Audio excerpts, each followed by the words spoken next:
Heritage Park, the crown jewel of Taylor, Michigan. Nothing comes close. You'll find it hidden amongst an endless sea of smoke shops, gas stations, and liquor stores. It offers many opportunities for exercise or exploration. There's something for everyone. Say what you want about the city of Taylor itself. There are those who love it and those who hate it, but this park is a true gem, an oasis in the middle of the suburbs. One of the things Heritage Park is home to is the Taylor Historical Museum. I've never been here, but I am familiar with the Historical Society. One day I'll get myself to check out the building.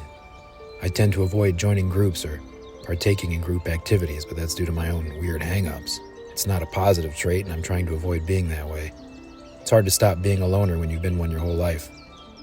I'm not a big sports guy, but back in 2021, one of our baseball teams won the Little League World Series. It was probably the biggest thing that ever happened around here, at least in my lifetime. They had a parade and everything.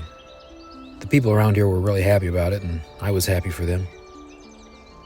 In the summer, the locals take to the big track that goes around the park. You can get in a good walk here. It stretches a little longer than a mile. The cool people will find themselves splitting off from this path and heading into the wooded area. This tends to be where I spend most of my time. There are all kinds of interesting things to run into back here. Mosquitoes, stick huts assembled by homeless people, teenagers smoking marijuana. Once you reach the area around Wayne County Community College, it's practically all poison ivy, so don't wander off the trail. I actually took some classes at Wayne County Community College back here for a minute back in 2012. The teacher of my drawing class was a very nice lady. She was a little new agey for my taste, but she was good-natured and liked my work.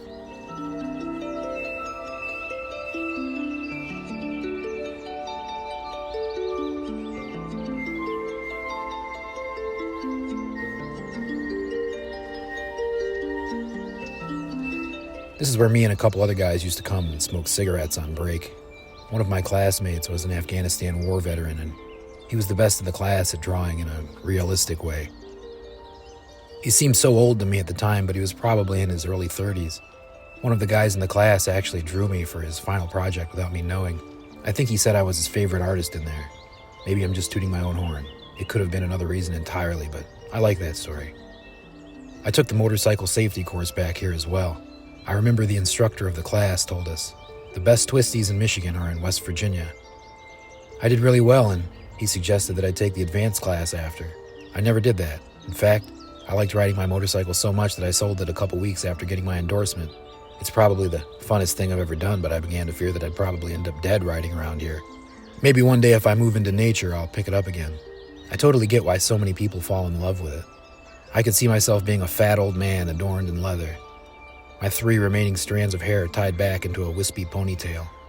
There's a place around here that the local teenagers refer to as Mario Land. It's actually a private business and has nothing to do with Heritage Park. The kids sneak onto the property and risk life and limb to do God knows what. Not a good idea. Almost 20 years ago, myself and a friend went there and partook in a little cannabis smoking. The sun started going down and we had to get out of there before it got dark. I remember ripping one of my favorite shoes performing acrobatic feats, jumping from concrete tube to concrete tube, making my way to the exit. I remember the faint sound of dogs barking in the background as well. They grew closer and closer, but we made it out alive. This is probably just a creation of my THC-induced paranoia. I'm pretty sure there were rumors that the property owner was in possession of a shotgun that fired sandbag rounds or something, like riot police use. It's definitely an activity to avoid if you wish to stay alive or out of jail.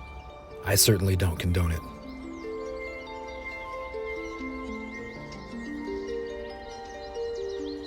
This area here used to be closed off to motor vehicles. You could only access it if you were walking or cycling. Sometime during the pandemic, they decided to open it up, and ever since it's been filled with cars most of the time. People doing God knows what.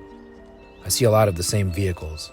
Who knows what they're going through, so I'm not going to make any judgments. Pretty sure I walked up on a couple fornicating once. I feel like the woods back here have become a lot busier since the area was opened up, and I kind of wish it hadn't been.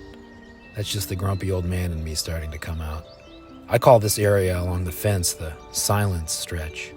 What I do here is try to stop thinking and simply observe my senses as I walk this portion of the track. I believe this is similar to what's referred to as walking meditation.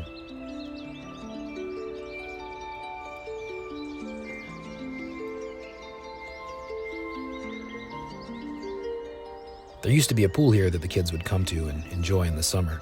It was a bit controversial when it was removed and replaced with what's called the splash pad. The city was in a bit of financial trouble, and the administration at the time got rid of the pool as a cost-saving measure, I'm pretty sure.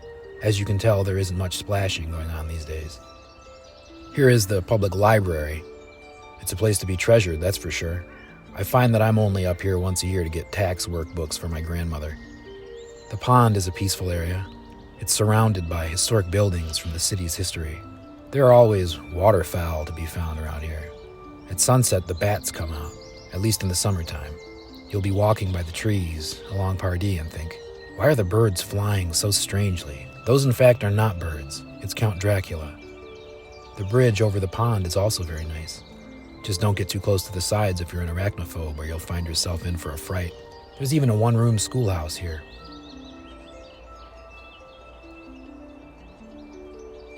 Heritage Park is my favorite place in Taylor, and I suspect that many people would agree with me, especially if you like the outdoors.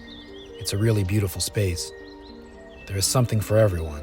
You can lose weight, catch up with old friends, or even reach nirvana out here as I have. One of my favorite things are the trees that have been planted in memorial of people from around here who have passed away. It might sound strange, but sometimes I think that one day I might like to become a tree in Heritage Park.